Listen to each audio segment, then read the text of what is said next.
Get away from me. Get Your away. hands behind your back. Just get away. Call 911. Get an ambulance and back up ASAP.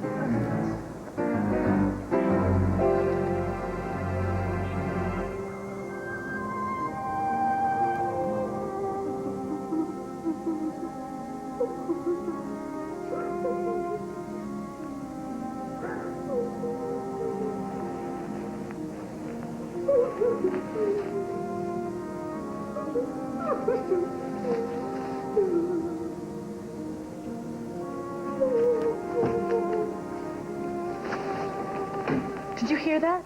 Hear what? That, it was like, it was spooky, like, woo. Seriously. That's just the wind kicking up. No, it wasn't the wind. Sure it was. Sure it was. It's those howling nor'easters, you know? They come out of the Carpathian Mountains like a horde of Magyars, just screaming bloody murder. Stop it. Devil Edmund. winds. Come on, you're making chills go up my spine, please. Chills are supposed to go up your spine. You're on your honeymoon. Yeah, but it sounded like somebody was crying. Nobody's crying. You sure? There's nothing to cry about. Nothing.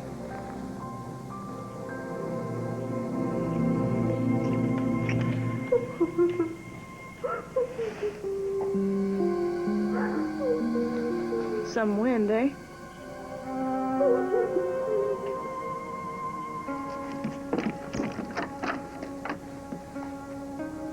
Dimitri.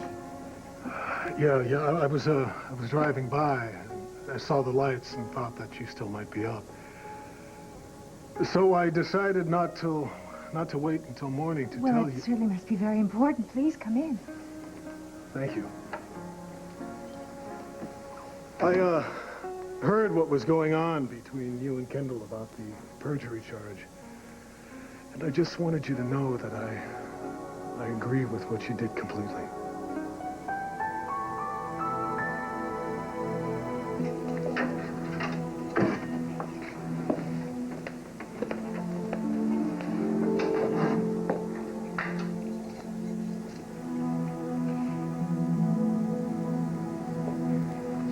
Kendall, I tried. I'm sorry. You ought to be. Look at me. I'm in jail. I am locked behind bars with criminals for neighbors, and who put me here? You did.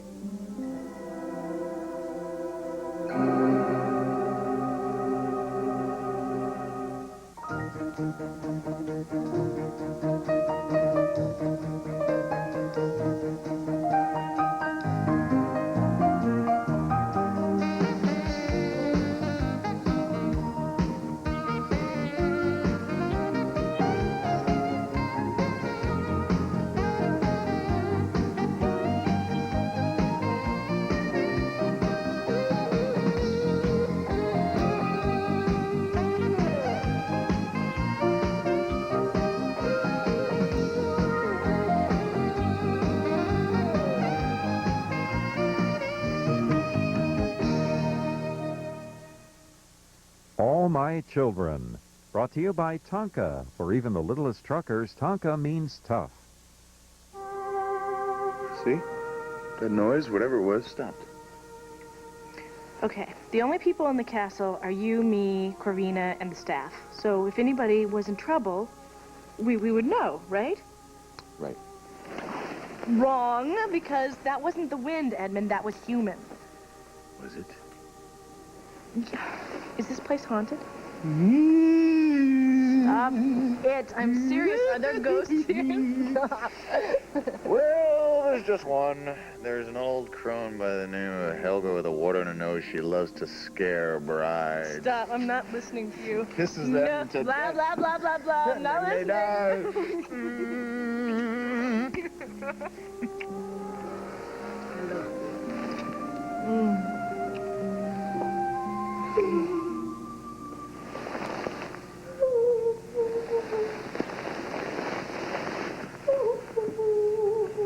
That's it. That's it. We're checking this out. We are checking this out now. Ghostbusters? Well, if somebody's in trouble, We have got to find out because they might need help. Where are my slippers? I don't know, but this floor is freezing. You go grab those candles. Should I buckle on my sword? Hurry up. You know, I tell you, I should have gone to Niagara Falls for this honeymoon. I knew we should have gone there. Grab one. I put you in here? I am the only person you know who's been willing to talk to you for the last few months. Because you wanted something. Yes, to get through to you. Over and over I tried, and you pushed me away. But I always came back. I'm here now. Sure, to gloat. It wasn't enough that I had to go on the stand. Admit to the whole world that I lie under oath. Throw myself on the so-called mercy of the court and my mother know. You had to come stare at me behind bars like I am the freak exhibit at the county zoo. I came here to tell you something. I wanted to soften the blow. Oh, goody. More bad news. What is it this time? They put a lien on my savings account, all $125 of it? Or no, I'm the lead story on Inside Affair tomorrow night. What? Your mother's not going to help you.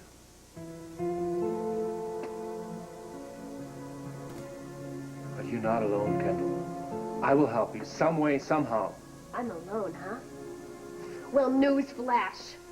I have been alone since the day that I was born. You know? Oh, yeah. Of course I know. Did you think that you were the first to come laugh at the freak? Erica was here. You're surprised? You knew she was coming. You knew what she planned to say, and you helped her set me up. And now you are here with the final nails for my coffin.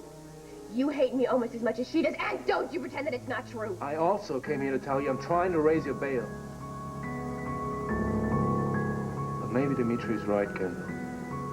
Maybe I am out of my mind.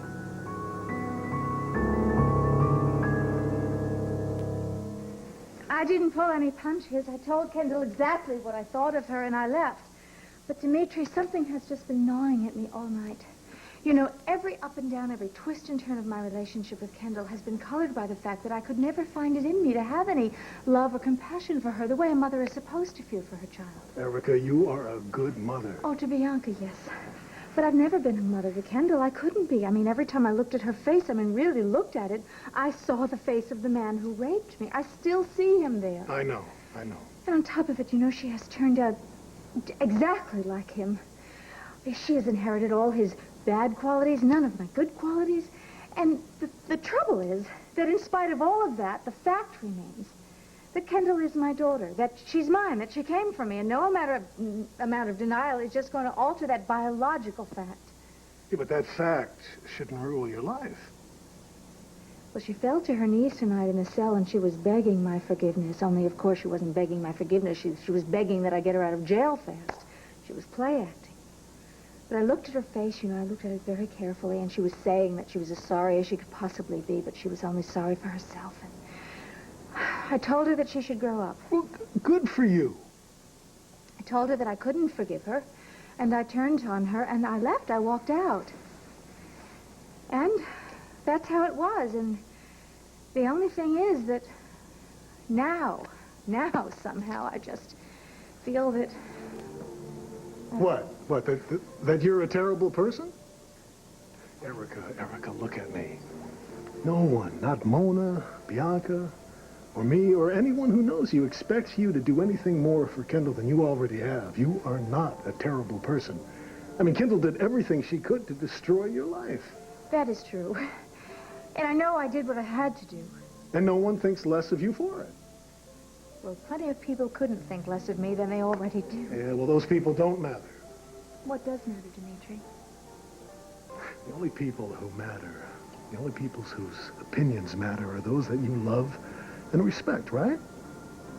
Well, I care about everyone's opinion. No, I mean, really care.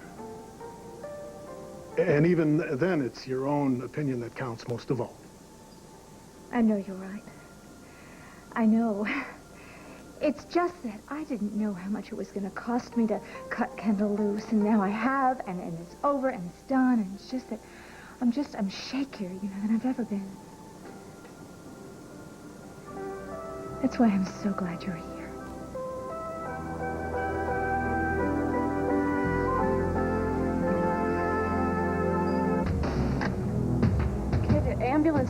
here really soon. Keep him still. He might have a head injury. I know that. Assault, battery, felony, robbery, resisting arrest with violence. That's a long list. What is your name? John Doe. No kidding. Did you hear that? His name is John Doe. Well, Mr. Doe, you've kept me up past my bedtime, and I'm not even on duty. And thanks to your botched attempt to come between an upstanding citizen and his hard-earned money, I'm going to have extra paperwork to do tomorrow. However, this being a free country and all, you have the right to remain silent. Anything you say can and will be used against you in a court of law. Do you understand? I wouldn't be so cocky if I was you, honey. Do not call me honey. My name is Cannon, Officer Cannon to you. You have the right to an attorney. If you cannot afford one, one will be appointed to represent you free of charge. Do you understand these rights as I've explained them to you? I understand you roughed me up. Having had these rights explained to you, do you wish to talk to me? I wish to sing like a canary, honey. Because you kicked me where it hurts, you tripped me, and when I was down, you clocked me over the head with the barrel of your gun. Please, don't even try that old game. Yeah, police brutality. Don't even try it, Mr. Doe. You hit the dirt on your own steam and knocked your head on the bench. Yeah?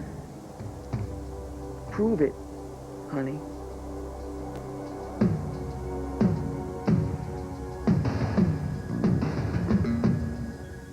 You know, I think a brandy would do you a world of good. Only if you have one with me. All right. All right.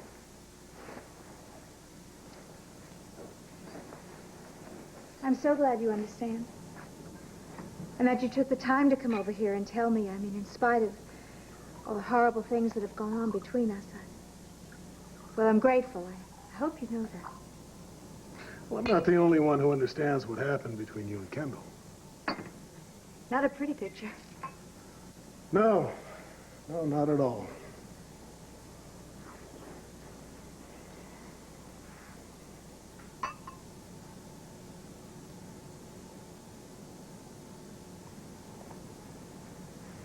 You know what I've been thinking a lot about tonight is the night Kendall was born. Well, you've never talked about that. No, it was too horrible. I couldn't. You can if you want to. I'll listen. Well, I was so young. I was totally inexperienced. I thought I was sick. I mean, I carried a baby for 9 months, and I never thought of it as a baby, as my baby. I mean, I really thought I was sick. Well, you were only a child, Erica. My mother warned me. You know, she told me to expect pain, but, oh, the pain. I mean, I remember that I thought I would die, and believe me, I wanted to die. I just wanted to die, and I remember they finally gave me something. And then I remember that it felt like something of myself just went floating above the bed and was watching me lie there and suffer, and I remember rocking back and forth and pulling the IV out of my arm, and I was crying and